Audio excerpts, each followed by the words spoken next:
Good morning. It's Friday, December 29th, about 6 a.m. Central Time.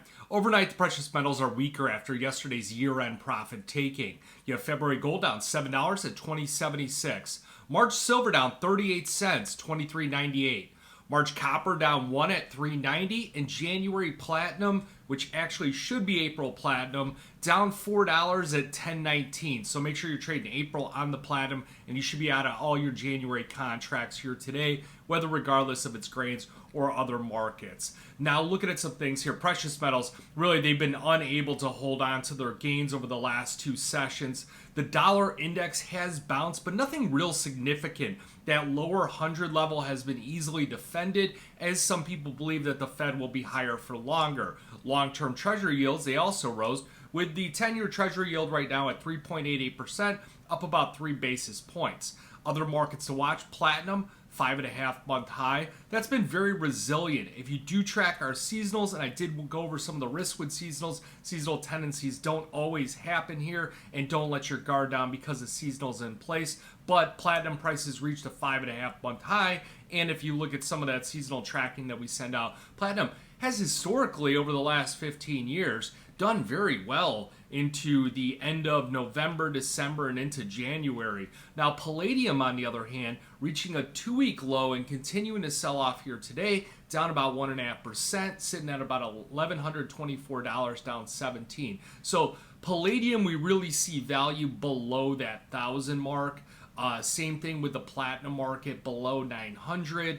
On the silver market, I really believe it's like a $20 to $23 pocket is where that support level. Gold is going to be much more elevated. I think it's the 2040 down to about the 1950. Those are kind of your pocket value zones where if you haven't been involved with it, you may want to consider something from your portfolio, but remember to look at the risks involved and your own particular risk parameters. Now, copper, it's unable to extend its rally, but it's done quite well. That's another one where your value zone goes into that 375 down to 350 range, so down about 1.5 here today. Many of these products are still significantly higher than what we feel is value. Now, if you look at the technicals here, the technicals on the silver market, not very constructive at the moment.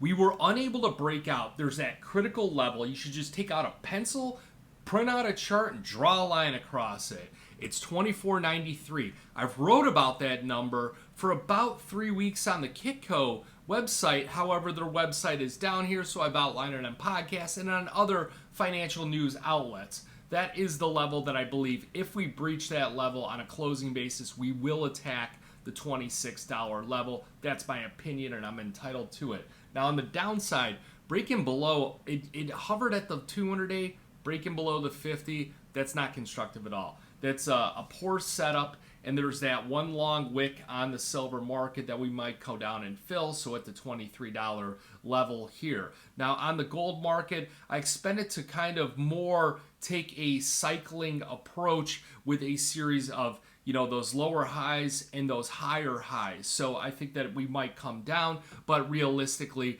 the 58 crossover, the 200-day moving average, your 50-day moving average is $23.25. That's kind of your critical level here where your pocket support comes in. Looking at the crude oil market, big hit job on it yesterday here. Kind of surprised with a lot of the military action going in the Middle East, who's involved with this Red Sea conflict, and how Iran is still able to operate sanction-free within this oil deal when they're the ones backing the militants, but that's getting political.